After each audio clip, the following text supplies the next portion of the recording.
And that's what it gives me to stop the see whoever's seen and nappavizing and rape-face too many that try to use people in four. Well, secondly, could just matter the debate. Accelerating the moves on bond holdings would add to the steps the ECB is already taking to tighten monetary policy and get inflation under control. The bulk of that battle has so far come from an unprecedented bout of interest rate increases. Something that President Christine Lagarde said Tuesday isn't done yet. Along with measured workers, which consistently creative pursue tempo as long as a greater than go for effective to the pursue people and register system. Although today we are raising during the pandemic, said the people who asked not to de-identify because the matter's private. No formal discussion has taken place in the Governing Council and no decision is imminent, they said. An ECB spokesperson declined to comment. Euro area inflation has slowed from its 2022 peak, but it's still about 3 times the ECB's 2% goal, and underlying price pressures remain a worry.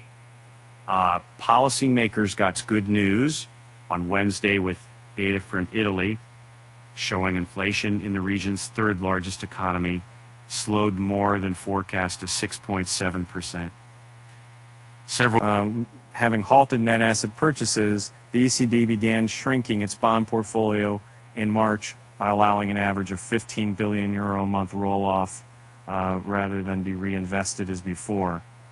It will fully halt reinvestments under the asset purchase program next month. Speaking in Sintra, Portugal, where the ECB is holding its annual retreat, Governing Council member Boris Vujic said halting app reinvestments has put the balance sheet on a trajectory of gradual shrinking. And there might be further decisions, but at the moment I think this is what we will do, he said on Bloomberg television. But with a balance sheet still exceeding 7 trillion euros, the impact of the process remains relatively small.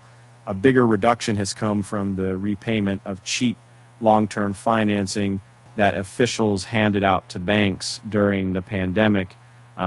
This week alone, more than 500 billion euros is set to be returned, mostly as a large chunk of the loans matures.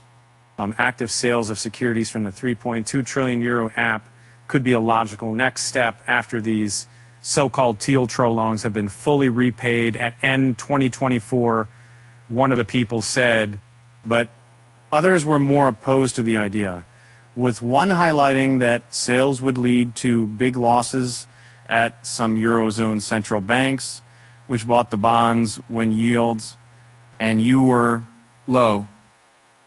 The prices have slumped since the ECB started lifting borrowing costs, and while officials stress that they're not setting policy to turn a profit, they're aware of the public outrage that losses and speculation over potential recapitalizations, risks. Another policymaker pointed to challenges in implementing bond sales within the 20-nation euro area.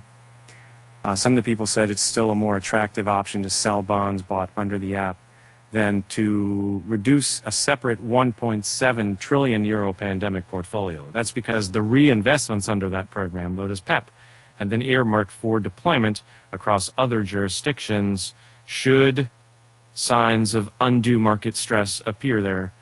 And as Bundesbank President Joachim Nagel has hinted publicly that that policy may be reviewed within due course. He said last week that for now, the ECB intends to continue those reinvestments through the end of next year. The debate about the balance sheet is part of a wider discussion on how the ECB implements policy, a process that's due to wrap up in the coming 2 months.